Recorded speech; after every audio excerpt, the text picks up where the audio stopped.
Se eu fizesse aqui uma pergunta, vocês algum dia já julgaram os seus filhos? Já julgou o seu filho ou sua filha? Se, por exemplo, né, tipo, essa música que eles estão ouvindo, você já julgou ele pela música que ele ouve? Você já julgou pela roupa que eles vestem? Você já julgou pelas amizades que ele tem?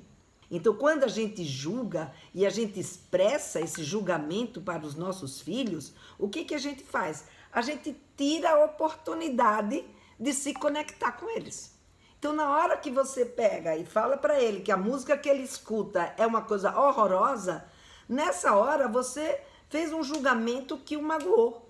E na hora que você faz um julgamento que magoa, acontece, né, aquilo que, né, eu hoje estava ouvindo o Karnal falar, e ele estava falando exatamente sobre essa questão de tolerância, intolerância, dessa coisa dos relacionamentos na internet. E ele então estava colocando, né, que, principalmente falando o quanto, né, que a gente julga na internet e julga de uma forma pejorativa. Né? Então ele diz assim, poxa, quando você chama o outro, né, a gente adjetiva o outro, a gente usa uma denominação para esse outro que acaba ofendendo, né? Como diz, você não entende de música, ou suas músicas são horrorosas, ou mesmo, sabe, o que você está dizendo é uma bobagem, de onde você tirou uma coisa dessas, que isso é bobagem, ou isso é uma coisa que não se fala, ou você está sendo, né, coxinha, ou você está sendo folgado, ou você é um garanhão, é uma galinha. Tudo isso são denominações que, quando a gente vai fazer uma crítica e utiliza-se, né, dessa adjetivação, né, do outro, com esse tipo de nomes, né, que a gente dá com o intuito de ofender, com o intuito de, sabe, de calar a boca, o que vai acontecer? Vai calar a boca mesmo, né? Porque aí a gente pegou, como ele diz, a gente pegou a pessoa, colocou dentro de uma caixinha, que a gente tem um entendimento, uma caixinha, um compartimento nosso, que a gente olha e diz assim, se você está tendo essa atitude, é porque você é isso.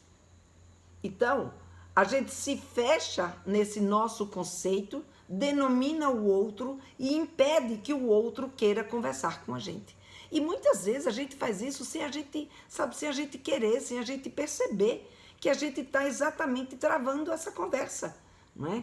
Então, nessa hora, o que é que ele diz? Ele diz que a razão vai embora, porque na hora que você dá um nome para o seu filho ou para a sua filha, você o julga diante de uma situação, que é uma situação que ele se sente ofendido, que ele se sente magoado, ele perde a razão. Ele sai da razão. O que fica é a emoção. E qual é a emoção que fica? A de estar magoado, a de estar, sabe, sentido, a de estar se sentindo por baixo. E com isso, a conversa não flui. Ou ele se embute, né? E se cala e se fecha em si mesmo, tanto a sua menina quanto o seu menino, ou então eles partem para te afrontar, partem para o conflito, né, declarado, um conflito que não é produtivo, porque aí é um querendo, né, ter a razão, quer dizer, ter a razão da sua emoção, né?